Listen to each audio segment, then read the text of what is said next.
আজ আমি করব চিংড়ি মাছের ভাপা। দেখো, আমি এখানে বেশ কিছুটা চিংড়ি মাছ নিয়ে নিয়েছি। এবার আমি এর মধ্যে একটু শিলের উপরে সর্ষে, কাঁচা লঙ্কা, লবণ, হলুদ দিয়ে বেটে নেব।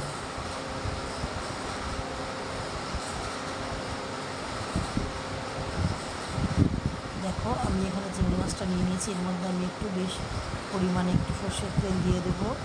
এবার আমি এর মধ্যে একটু হলুদ দিয়ে দেবো, স্বাদ মতো লবণ দিয়ে দেবো এবং বেটে রাখা সর্ষেটাকেও আমি এর মধ্যে দিয়ে দেবো।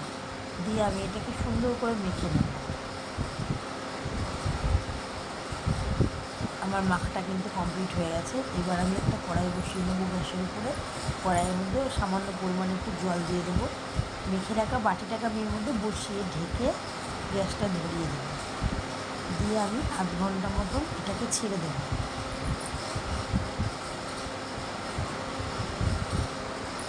আমি আধ ঘন্টা পরে ঢেকে রাখা বাটিটাকে গ্যাসটা বন্ধ করে খুলব।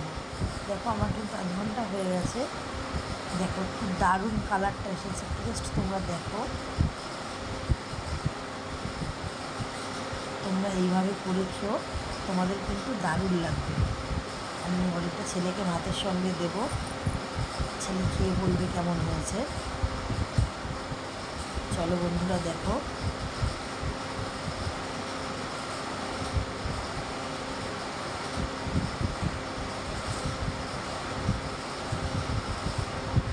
ছেলে খাওয়ার পরে রিভিউটা কেমন আসে দেখা যাক।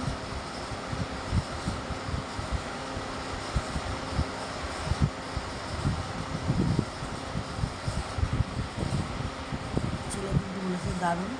যদি তোমাদের